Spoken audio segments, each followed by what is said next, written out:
d'abord féliciter les garçons. Moi, je pense qu'ils ont bien réagi. Ça a été un match difficile, bon, mais on s'y attendait. Donc, jouer Casa, le stade de foot, c'est la seconde, c'est 50-50. Donc, il fallait attendre à un match difficile. Et chose faite, on a vu que voilà, il y avait beaucoup d'intensité. Mais aujourd'hui, je n'ai pas reconnu mes garçons dans l'intensité. Donc, Casa nous a posé beaucoup de problèmes en première période. Mais c'est comme ça, en deuxième période, on a réagi un peu, mais malheureusement, on nous a marqué un but sur penalty. Et voilà, il fallait réagir, c'est ce qu'on a fait. Donc, on ne va pas cracher là-dessus. Moi, je pense que c'est un bon point. On va continuer à travailler. Merci beaucoup. Je pense que voilà, c'est quel but aussi. On a pris un but sur penalty, il n'y a pas de souci. Moi, je pense que Omar a mal jugé le ballon. Et puis voilà, c'est faute, c'est clair. Mais bon, il n'y a pas de souci, on ne va pas trop tarder sur ça. Comme c'est un but marqué sur penalty, on va continuer à travailler et puis les mettre en confiance encore une fois de plus. Ces gens de but-là, on ne doit pas les prendre dans un match comme ça. Merci. On est en train de chercher un avant-centre et des excentrés parce que voilà, c'est là-bas qu'on doit un peu retoucher, mais bon, je pense que ça va venir, ça va venir dans l'ensemble. C'est des garçons, c'est des jeunes joueurs qui sont tout le temps là-bas. Et on va continuer à leur faire confiance, mais néanmoins, on va chercher, ça c'est sûr. On va essayer de chercher d'autres joueurs et puis essayer de voir, mais pas faire de n'importe quoi et recruter pour eux. On va cibler et voilà, essayer de renforcer notre effectif pour voir. Mais de toute façon, ces garçons-là, moi je pense qu'ils m'ont satisfait et je pense qu'ils vont continuer à progresser. Merci. J'ai des regrets à la mi-temps, j'ai beaucoup crié sur les garçons parce que Casa nous a fait du mal dans l'intensité et c'était pas normal. Donc, qui connaît Pikine savait que voilà, dans le bataille du milieu, on faisait feu, mais aujourd'hui, je pense que c'est nous qui demandons des fautes, c'est nous qui tombons, et là, c'est pas bon. Et qu'en football, si tu perds ton milieu de terrain, ça va être difficile. Et que voilà, heureusement, en seconde période, on a rectifié, mais bon, c'était trop tard.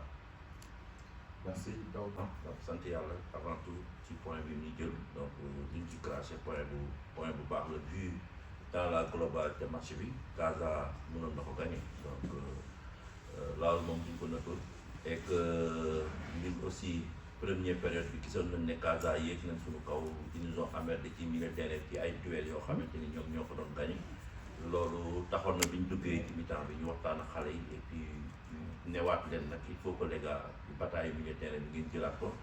On a réagi en seconde période réagi nañ di nangu di jéem a gagné duel yi mais malheureusement fi ñuy duggee ci match bi dëgg Casa dugal ñu but sur penalty et que voilà il fallait réagir heureusement ñu def ay changements indiwaat lu bees tuuti yàlla dimbali ñu ba ñu égaliser donc duñ def lu dul sant yàlla et puis continuer liggéey bi quoi.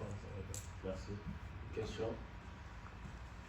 wax moom dëgg la ndaxte boo xoolee tey jii chantier bi foofu la nekk ci kala et que duñu jël lépp nag teg ko sax ca ña fa nekk naa mais bon boo xoolee pourcentage de bii bi ñu am ci championnat bi ñu commencé ba léegi dafa xaw a néew donc yoon la ñu jéem fa indi lu bees mais néanmoins aussi ñi fa nekk ay xale lañ et que voilà ñi ngi góorgóorlu mais dëgg la ñi ngi ut ci secteur boobu ay joueurs donc comme ñi nga cité noonu mais am na ñeneen tamit ñoo xamante ni ñi ngi ci lu calpe ñu leen di xool di waxtaan ak ñoom mais aussi ñi ngi wër aussi ay hommes de couloir des milieux excentrés donc voilà de toute façon daal mercato bi c'est vrai que tijji na mais ñun aussi duñ def du n'importe quoi parce que ñi fi nekk nii wóolu nañ leen xam nañ ne am na fu nu mën a yóbbu Pikine te voilà bu ñuy xool aussi dañuy dolli rek def ay quelques retouches indi benn wala ñaari nit mais ñu def confiance ñi fi nekk ak suñu xale yi nga xamante ni ñi ngi ci U20 yi U17 yi jéem leen jëloo comme ni ñuy commencé di leen jëloo nii. prochaine journée bi kii la ñuy am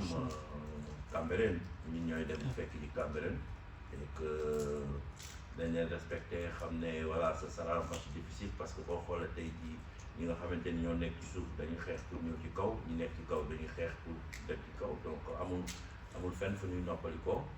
Je pense que dinañ dem préparer ko sereinement xam ne match bu métti moo ñuy xaar ñu nag Cambérène donc ñu essayer fa am ay points wala am point rek incha allah. Voilà. Pour féliciter les joueurs parce que au début de la partie on savait que ça allait, il y aura beaucoup d'impact et beaucoup d'intensité et c'est ce qu'on a fait. On a eu quelques situations sur les centres que malheureusement tout le temps les défenseurs les interceptaient. Donc ensuite on a pressé très haut en première mi-temps pour essayer de scorer. Mais malheureusement en face il y avait une bonne défense de l'AS Pikine. Donc aujourd'hui je félicite mes joueurs et je les encourage vraiment. Merci beaucoup, chers confrères. Vous avez la parole. On va essayer de changer dans un premier temps en français pour terminer cette conférence de presse en wolof. Si vous voulez poser une question, vous présentez, organe, prénom et nom. Merci.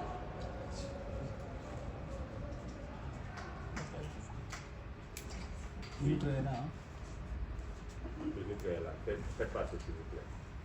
Bon am naa naxar parce que mënoon naa dem ak 3 points ndax loolu moo ma fi indiwoon après tey suñoo gisee match nul bi nii mu demee nii kontaan moo ci wax dëgg yàlla parce que am na benn but boo xam ni tey dinaa xoolaat image yi mun naa juum comme aussi arbitre bi mun naa juum mais man sama xel li moo may bal bi duggul donc nag tey jàngat bi mooy dañ ñëwoon pour si 3 points yi ñu ñëw premier mi-temps xamoon nañ ni Pikine dina répondre physiquement et agressivement donc après ñu répondre aussi ñu téye ballon bi am ay situation yoo xam ni sur des centres mais fekk nañ fa défense boo xam ne aussi bu xawoon a pare donc bi ñu ñëwee ñu dem mi-temps 0-0 deuxième mi-temps bi ñu ñëwee on est venu avec d'autres arguments Pikine jéem a pousse ñu contenir leen jusqu'à l'exploit individuel de Aliou bu ñu indi penalty Samoura dóor ko mais comme ni ma la ko waxee je suis venu pour chercher les 3 points awuma ko donc satisfait je ne suis pas satisfait dans ce résultat.